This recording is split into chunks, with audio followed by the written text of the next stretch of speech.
வணக்கம். என்னோட பேர் சங்கீதா என்கின்ற சனம். நான் ஆக்சுவலி இந்துல இருந்து முஸ்லிமா மதம் மாற்றப்பட்டிருக்கேன். நான் திருச்சியில இருந்து வரேன். நான் கவர நாயுடு, இந்துல கவர நாயுடுல இருந்து இப்ப ஃபர்ஸ்ட் என்னோட ஹஸ்பண்ட் இறந்துட்டாங்க ஹார்ட் அட்டாக்ல.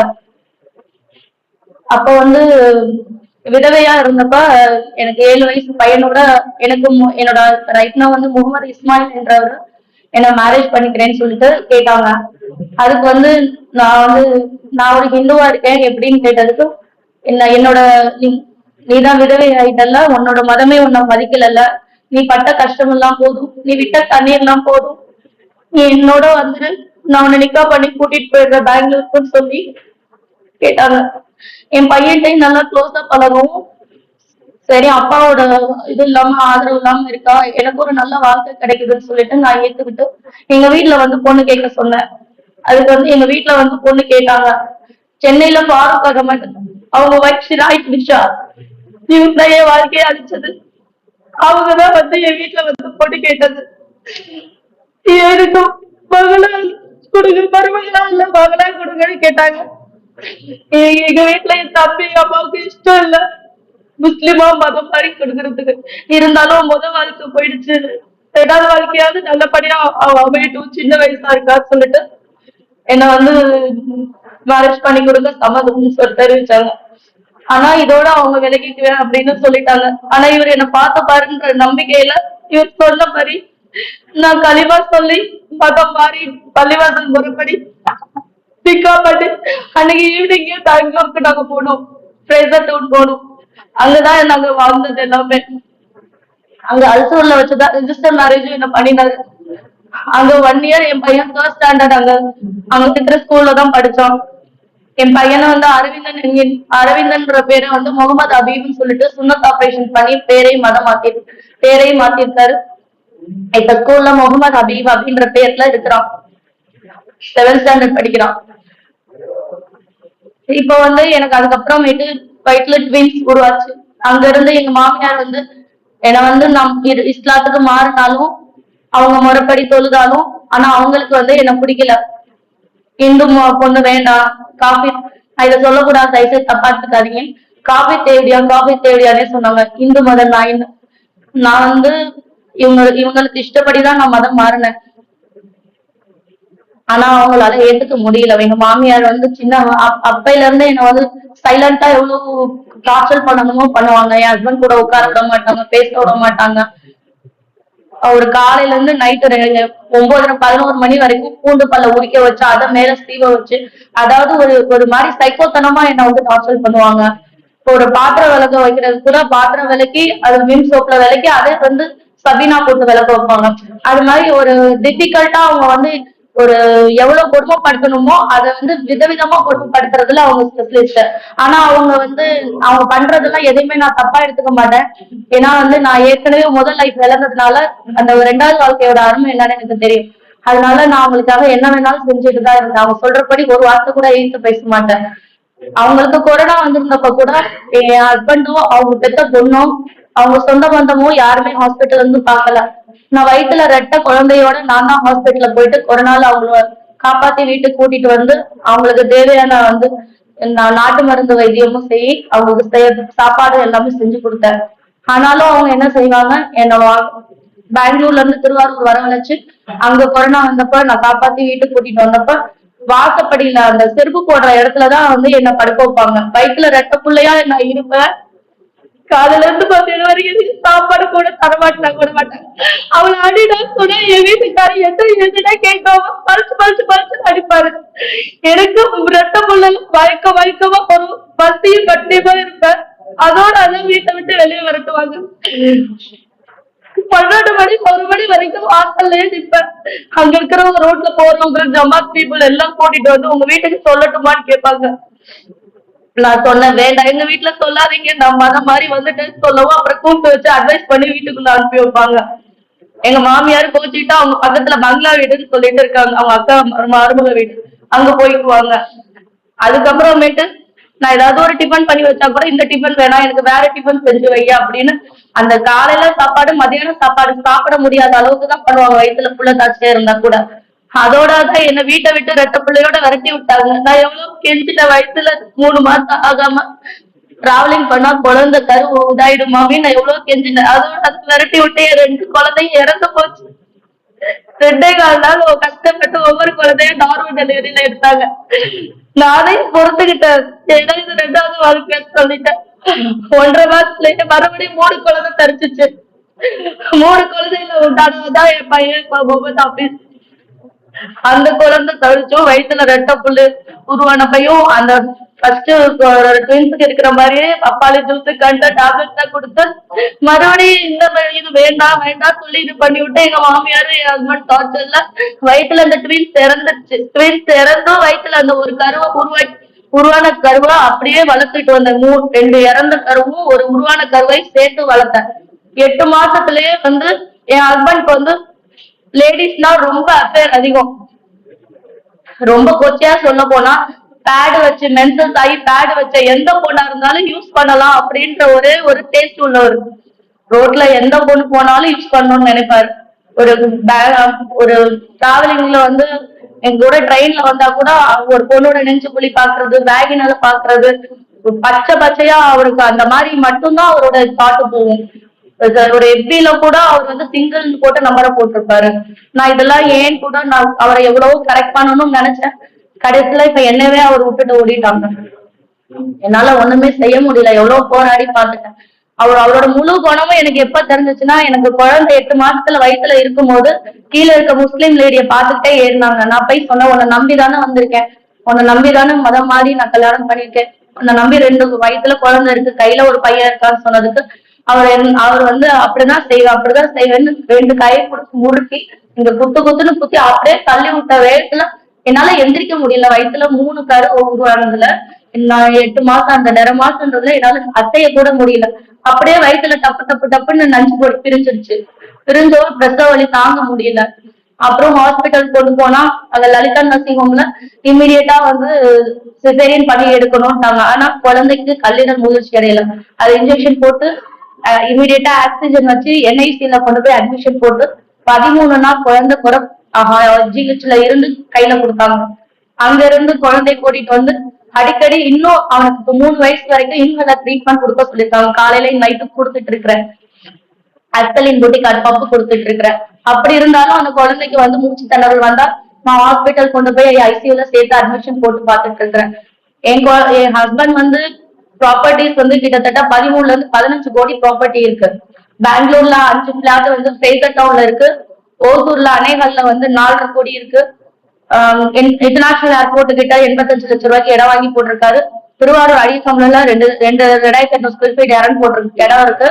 இது இல்லாம அவருக்கு பிடிச்ச காமா கார்டன் செக்ஸ் கம்பெனில செக்ஸ் ப்ராடக்ட் கம்பெனில 65 லட்சம் ரூபாய் இன்வெஸ்ட் பண்ணிருக்காரு. ஆனா நான் பணம் காசுக்கு ஆசைப்படல. எனக்கு போன வருஷமே விட்டுட்டு போனப்ப 2 வீடு வாங்கிட்டு 20 லட்சம் வாங்கிக்கோன்னு சொன்னாங்க. நான் சொன்ன பணம் காசுக்காக நான் மதத்துல இருந்து மதம் மாதிரி வரல.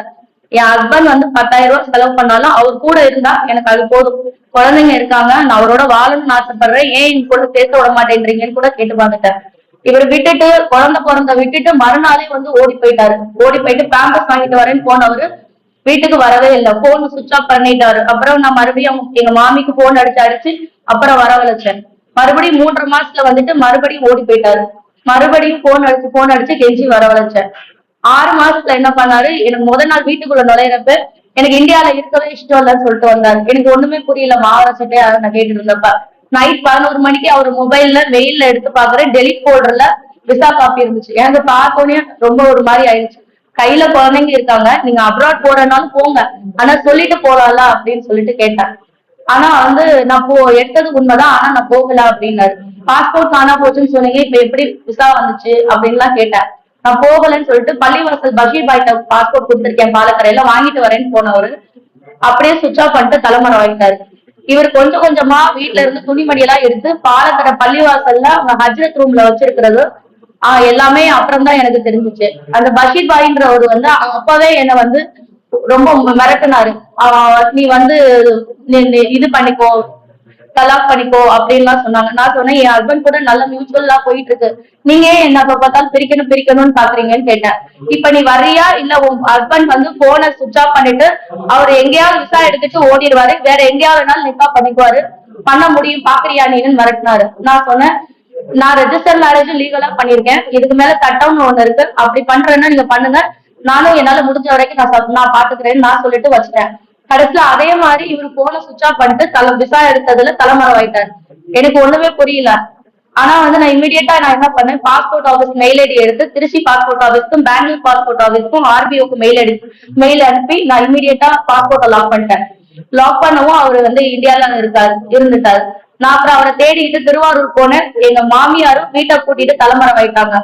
அப்புறம் நான் சென்னைக்கு வந்து ஃபாரூக் அகமது அவங்க வீட்டுக்கு வந்து விசாரிச்சப்ப அவங்க பொண்டாட்டி வந்து இதுதான் என்னோட ஹஸ்பண்ட், என்னோட பெரிய பையன், என்னோட குழந்தை. இது வந்து பள்ளிவாசல் முறைப்படி நிக்கா பண்ணினது. என்ன இவங்கதான் ஃபாரூக் அகமதுன்றவர் சென்னையில இருக்காரு. இவர் தான் ஒய்ஃபை கல்யாணம் பண்ணி அந்த பொண்ணையும் அறுத்து விட்டது இவர் தான்.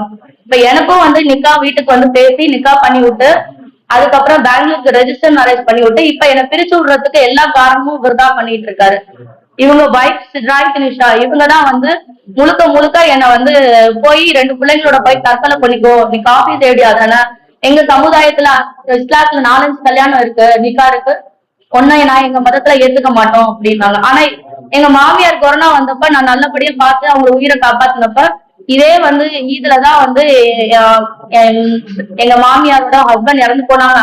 ஆனா இந்த டைம்ல நீ காப்பாத்திட்ட, நாங்க எல்லாருமே வர முடியாது, எங்களுக்கும் வந்து உயிர் பயம் இருக்கு, ஆனா நீ வயிற்றுல பிள்ளையோட போய் காப்பாத்தின, நீ நல்லா இருப்பா அப்படின்லாம் சொன்னவங்க இன்னைக்கு என் வாழ்க்கையவே அழிக்கிறதுக்கு இவங்கதான் காரணமா இருக்காங்க. இவங்க 2 பேரும் தான் முக்கியமா என் ஹஸ்பண்ட் சப்போர்ட் பண்றாங்க. நானும் வந்து இப்ப வந்து அவரை பொறுத்த வரைக்கும் எப்படின்னா ஒவ்வொரு ஊருக்கும் ஒவ்வொரு பொண்ணும் கல்யாணம் பண்ணி குழந்தைய கொடுத்துட்டு விட்டுட்டு ஓடுறாரு. இதை நான் வந்து எப்படி கண்டுபிடிச்சேன்னா, இவர் போன சுவிட்ச் ஆஃப் பண்ணிட்டு தலைமுறை ஆகி போனப்ப நான் இவரை ஊருக்கு பெங்களூர் போய் விசாரிச்சேன். அங்க இருக்கிற டெனன்ட் எல்லாமே வந்து இப்ப நீங்க வந்து மேன் மிஸ்ஸிங் கம்ப்ளைண்ட் எஃப்ஐஆர் கொடுத்தேன் அவரை காணான்ட்டு பாலக்கரையில. அங்க போய் விசாரிச்சப்ப அவங்க சொன்னாங்க 15ஆம் தேதி 10ஆம் தேதி வாக்குலதான் உங்க வீட்டுக்காரர் வந்து வாடகை கலெக்ட் பண்ணிட்டு வருவாங்க, இப்ப வரல அப்படின்னாங்க. அப்புறம் அங்க இருக்க ஸ்டேஷன்ல உள்ளவங்க எல்லாம் வந்து இந்த வீட்டுக்கு வந்து லீகல் ஒய்ஃப் இவங்கதான், அந்த குழந்தைதான் இந்த வாரிசு, ஒன்னா அவர் வரலன்னா ஒரு வீட்டை காலி பண்ணி அந்த பொண்ணு கொடுத்துட்டு ஒரு வீட்டு வாடகை அந்த பொண்ணுக்கு கொடுங்க, அவங்க ஃபேமிலி தங்கணும்னு சொல்லிட்டு போனாங்க. அதுக்கப்புறம் அன்னைக்கு 23ஆம் தேதி வராம அதுக்கு அடுத்த நாள் வந்துட்டு நான் என் கூட வாழ மாட்டேன், நான் கூப்பிட்டு போறேன்னு சொல்லிட்டு கீழே வந்தோடனே என் கூடவே ஆட்டோல வந்துட்டு ஸ்டேஷன்ல இந்த அட்வொகேட் வந்து பெனாசிர் அட்வொகேட் இவங்கதான் லோக்கல்ல கட்ட பஞ்சாயத்து பண்ணி என்னை எங்க போனாலும் என்னை வச்சு மிரட்டுறது, எந்த இடத்துல வந்து கமிஷனர் ஆபீஸ் போனாலும் சரி, எந்த ஸ்டேஷன்ல கம்ப்ளைண்ட் எடுக்க விடாம எஃப்ஐஆர் போட விடாம எங்க ஹஸ்பண்ட முழுக்க ப்ரொடெக்ட் பண்றாங்க. இவங்களோட இன்னொருத்தவங்க வந்து பெனட் ராஜ்ன்றவங்க. இப்ப வந்து இவர் வந்து கோர்ட்ல டிவோர்ஸ் அப்ளை பண்ணிருக்காரு, கோர்ட்டுக்கும் வரமாட்டேன்றாரு. நான் வந்து ஜட்ஜம்மாட்ட சொல்லிட்டு அதுதான் கை குழந்தையோட நான் ஒரு வாய்தா விடாம நான் வந்துட்டு போயிட்டு இருக்கேன். அவங்க வந்து பெட்டிஷன் போட்டது எல்லாமே தப்பு. நான் பெங்களூர் திருச்சியில இருந்த மாதிரி போட்டிருக்காங்க, நான் கல்யாணம் ஆகி பெங்களூர்ல தான் இருந்தேன், நிக்கா ஆனதே மறைச்சிருக்காங்க, செக்ஸே இல்லைன்னு போட்டிருக்காங்க. செக்ஸ் இல்லாம 7 குழந்தை எப்படி உருவாயிருக்கும், 2 புள்ள 3 புள்ள அவர் விட்டுட்டு போனப்ப மறுபடியும் குழந்தை தரிச்சு, அதுவும் நான் அவர் நைட்டும் பகலுமா அவரு போன நினைச்சு அழுது கையில பணம் இல்லாம 6 மாசம் கை குழந்தையோட பால் போட்டு கூட காசு இல்லாம பிச்சை எடுத்த மாதிரி ரொம்ப கஷ்டப்பட்டுட்டேன். எங்கேயுமே கேட்க முடியல, ரொம்ப அசிங்கப்பட்டுட்டேன். பள்ளிவாசல்ல போயிட்டு அங்க போயிட்டு அழுது போறவங்க வந்து மதிய சபை வாங்கி கொடுற டைம் கொடுத்து ரொம்ப அவமானப்பட்டுட்டேன். எனக்கு தெரிஞ்சவங்க அரிசி மூட்டை வாங்கி கொடுத்து அந்த அரிசியில வந்து என் பிள்ளைங்களுக்கு சாப்பாடு போட்டு ஒரு நாளைக்கு ஒரு வேளை சாப்பிடுறீங்க. அதுக்கப்புறம் மறுபடியும் ப்ரெஷர் கொடுத்து நான் பெங்களூர் கம்ப்ளைண்ட் கொடுத்தப்பதான் 10,000 ரூபாய் தரேன்னு எழுதி கொடுத்தாரு. அப்புறம் இங்க கமிஷனர் ஆபீஸ்ல நான் 15,000 ரூபாய் தரேன், நான் கோர்ட்டுக்கு போறேன்னு எழுதி கொடுத்தாரு. அப்புறமேட்டு பார்த்தா கோர்ட்டுக்கு வரல. நான் 8 மாசமா கோர்ட்டுக்கு வராதனால ஜட்ஜம்மாட்ட சொன்னப்ப உன் ஹஸ்பண்ட் எங்க இருக்காரு, நீதான் போய் பாக்கணும், உன் பின்னாடியே வர முடியாது இல்லையா, பாத்துட்டு வான்னு சொன்னாங்க. சரின்னு என்னோட ஃப்ரெண்டும் ஒரு பொண்ணு அந்த இதுல சொல்ல வேணாம்னு அந்த பொண்ணு ரிக்வஸ்ட் பண்ணிக்கிட்டா, அதனால சொல்லல. அந்த பொண்ணுதான் எனக்கு கூட வந்து முழு சப்போர்ட் பண்ணது. அங்க வந்து அந்த என் ஹஸ்பண்ட பேசி அதாவது பக்கத்துல இடம் கேக்குற மாதிரி வந்தப்போ டோட்டலா வந்து அவரே நேரா வந்துட்டாரு. கோட்டை வந்து ஏமாத்தினவரு நேரா வந்து பொண்ணுன்னு நேரா வந்துட்டு அவரோட என் நம்பரை நோட் பண்ணிக்கோங்கன்னு புது நம்பர் எல்லாம் கொடுத்துட்டாரு. கொடுத்ததுக்கு அப்புறம் அந்த பொண்ணு கிட்ட தப்பான முறையில பேச ஆரம்பிச்சு நியூடு பிக்சர்ஸ் முத கொண்டு அனுப்ப ஆரம்பிச்சாரு. இதுக்காகவே இவரை கண்டுபிடிக்கணும்னே இந்த மொபைல் நான் போட்டேன். அந்த பொண்ணோட பேர்ல சிம் கார்டு வாங்கி 10 நாளா நானே கட்டின பொண்டாட்டி நானே அவரோட ஒய்ஃபே வந்து பேசினேன். இதுல எல்லா வாட்ஸ்அப் உள்ள சாட்ஸ் இருக்கு. எப்படி கோட்டை ஏமாத்த போறேன், எப்படி ஒவ்வொரு பொண்ணா வந்து விட்டுட்டு போறப்ப சொத்து வந்து நான் கொடுக்கணும்னு அவசியம் இல்ல, 1 ரூபா கூட ஏன் பொண்டாட்டி பிள்ளைங்களுக்கு தரணும், என் லாயர் வந்து கோர்ட்டை எப்படி ஏமாத்திட்டு போகணும், நீ வந்து இங்க இருக்காத எப்படியாவது போயிட்டு கிளம்பி ஓடிடு, உன் கேஸ எப்படி முடிக்கணுமோ நான் முடிச்சுக்கிறேன், என் மேல மீறி கம்ப்ளைண்ட் பண்ணா நான் எப்படி உன் பொண்டாட்டியை ஹேண்டில் பண்ணணுமோ பண்ணிக்கிறேன்னு சொல்றேன். வாய்ஸ் ரெக்கார்ட்ல இருந்து எல்லாமே வச்சிருக்கேன். அது தனியாவும் எடுத்து வச்சிருக்கேன். இதுல எல்லா எவிடன்ஸும் இருக்கு. உங்களுக்கு என்ன வேணும்னாலும் இதுல பாத்துக்கலாம்.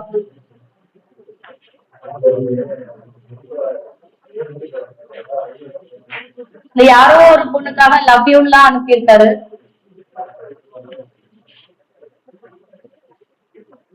இதுல வந்து ரூம் போட்டு தரேன், ரூம் போட்டு பெங்களூருக்கு போலாம், 2 நாள் ரெஸ்ட் எடுத்துட்டு வா, நான் உனக்கு வீடு வாங்கி தரேன் அப்படின்னு எல்லாமே போட்டிருக்காரு. கட்டின பொண்டாடி பிள்ளைங்க எங்களுக்கு பணம் கொடுக்கணும், 1 ரூபா கூட ஏன் கொடுக்கணும்னு சொல்லி கேக்குறாங்க.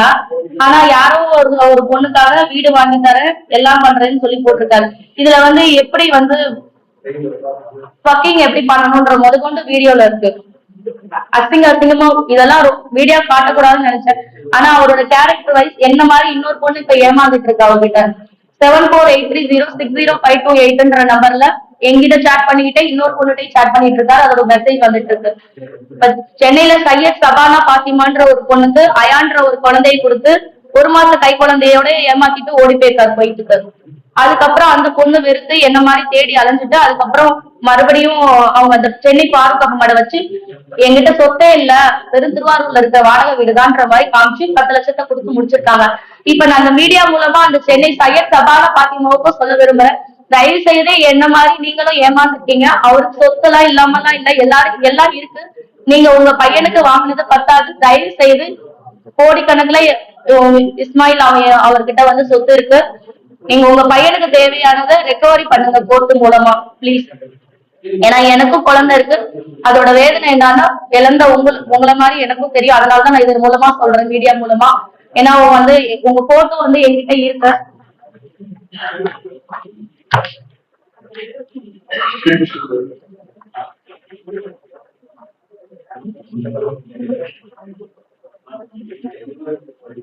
இதுதான் அவரோட ஃபர்ஸ்ட் ஒய்ஃப்.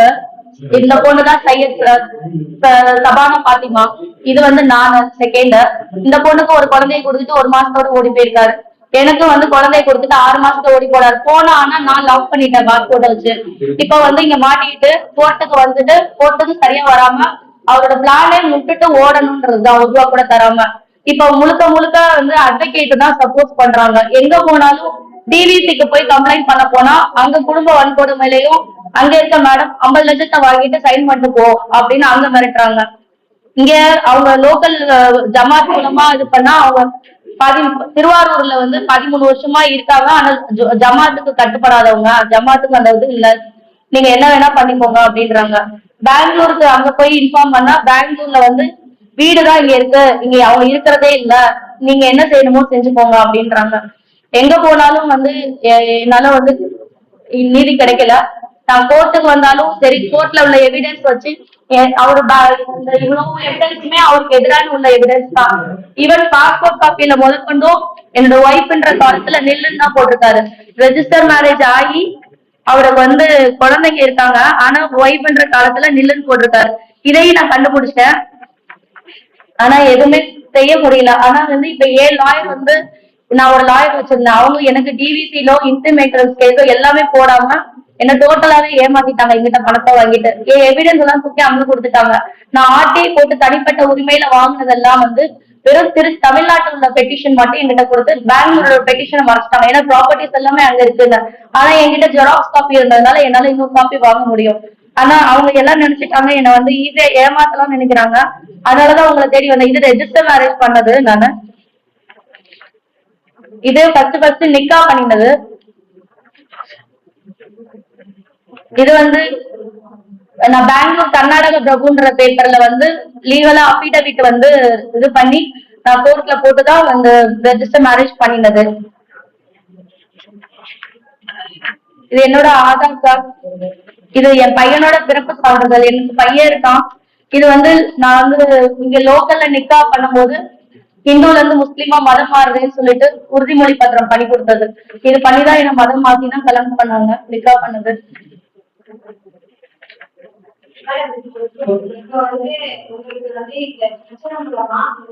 என்ன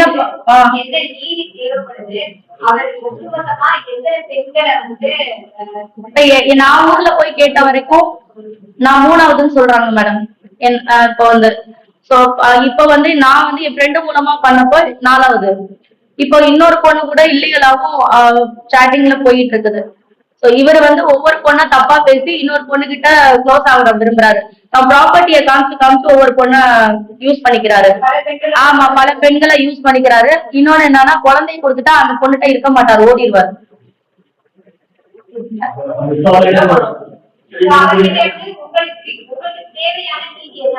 நான் ஃபர்ஸ்ட் வந்து அவரோட வாழணும்னு ரொம்ப விரும்புனேன். குழந்தை இருக்காம இது 2வது பக்கம் காலை பிடிச்சி கூட கெஞ்சிட்டு நான் எல்லாம் பண்ண. பெங்களூர்ல கூட கட்டி பிடிச்சிட்டு அழுதுட்டு என்னை விட்டுட்டு போயிடாத தங்கம்னு சொல்லிட்டு அழுத்தேன். இப்பயும் நான் என் குழந்தைக்கு முகம் தெரியணும், அப்பா முகம் தெரியணும்னு தான் நான் ரொம்ப கஷ்டப்பட்டேன். ஆனா எப்ப வந்து அவர் வந்து என்னை கொன்னுடணும்னு எல்லாம் நினைக்கிறாங்க.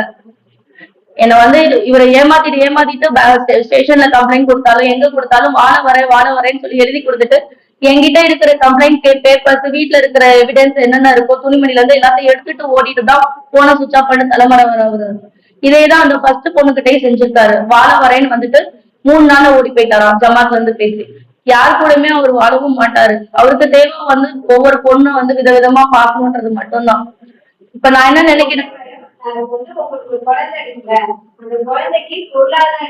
கண்டிப்பா வேணும். இப்ப நான் வந்து அதுதான் முடிவு பண்ணிட்டேன். என் வாழ்க்கை முடிஞ்சு போச்சு, எனக்கு தெரிஞ்சிருச்சு.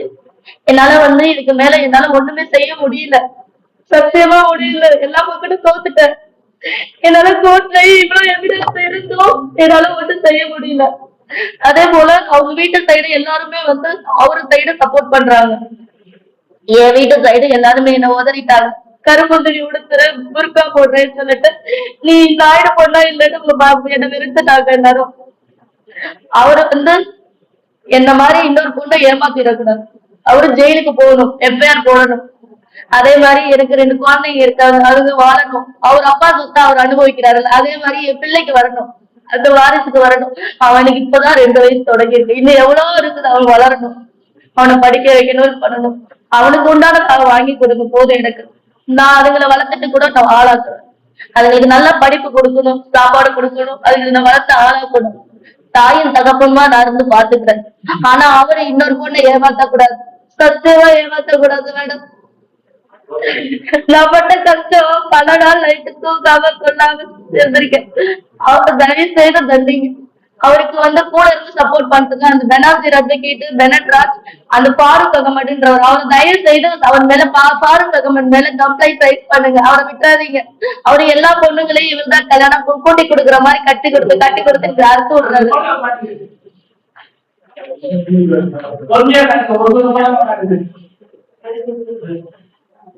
இவருதான் ஃபாரூக் அகமது. இந்த ஃபர்ஸ்ட் அந்த தான் ஃபாரூக் அகமது. நீ வந்து கோர்ட்டுக்கு போறியா, ஸ்டேஷன் போறியா, நான் பார்க்காத கோர்ட்டா, நான் பார்க்காத சட்டமா, என்ன என்ன செஞ்சிடும் போ, நீ பாத்துக்கோ அப்படின்னு சொல்லிட்டு என்ன விரட்டி விட்டவரே இவருதான். தயவு செய்து இவரை வந்து மாமா வேலை மாதிரி பாக்குறாரு. என் வீட்டுக்காருக்கு ஒவ்வொரு பொண்ணா கல்யாணம் பண்ணி வச்சு அடுத்தடுத்து விடுற வேலைக்கு வரைக்கும் இவர் பாக்குறாரு. கடைசியா போனப்ப கூட நீங்க ஏடி வந்து தேவையானதான் என்ன கைய பிடிச்சு அது இழுத்து பிள்ளையோட பிடிச்சு தள்ளி விட்டு என் கால்ல சேர் குத்தி வயிற்றுல குழந்தையோட வந்து வயிற்றுல இன்னொரு கரு உருவாகி அதுவும் அழிஞ்சிருச்சு.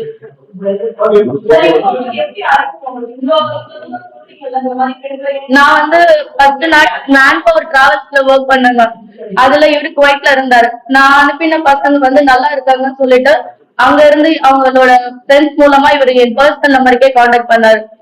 எனக்கு இப்போ வந்து அவங்க ஏஜ் கூட அந்த டிரைவருக்கு ஒண்ணும் பண்ண முடியாதுன்னு சொல்லிட்டேன். அப்படியே ஃப்ரெண்ட்ஷிப்லயே இருந்தவரு நான் என்னோட வாட்ஸ்அப் டிபில நான் போட்டோஸ் நான் அப்பப்பா வைப்பேன். அதெல்லாம் பாத்துக்கிட்டே இருந்துட்டு அப்படியே நார்மலா பேச ஆரம்பிச்சுட்டு அப்படியே விட்டுட்டாரு. அதுக்கப்புறம் என் ஹஸ்பண்ட் இறந்து போனதுக்கு அப்புறம் ரொம்ப க்ளோஸா பேசுற மாதிரி பேசி, நீ பட்ட கஷ்டம் எல்லாம் போதும், நீ விட்ட கண்ணீர் எல்லாம் போதும், நீ வந்து உன்னோட மதத்துல வெள்ளை புடவை கட்ட விட்டாங்கல்ல, நீ எல்லாத்தையும் தூக்கி விட்டேரி, நான் உன் பையனோட நான் ஏத்துக்கிறேன், எனக்கும் வந்து ஒரு குழந்தையோட இதாயிடுச்சு, டிவோர்ஸ் ஆயிடுச்சு, நான் வந்து ஏத்துக்கிறேன், உன் வீட்டுல வந்து பொண்ணு கேட்கிறேன்னு சொல்லவும், அப்புறம் நான் வரவழைச்சப்ப எங்க வீட்டுல வந்து பேசி முறைப்படி பத்திரிக்கை அடிச்சு பள்ளிவாசல்ல நிக்கா பண்ணி மேரேஜ் பண்ணதுதான்.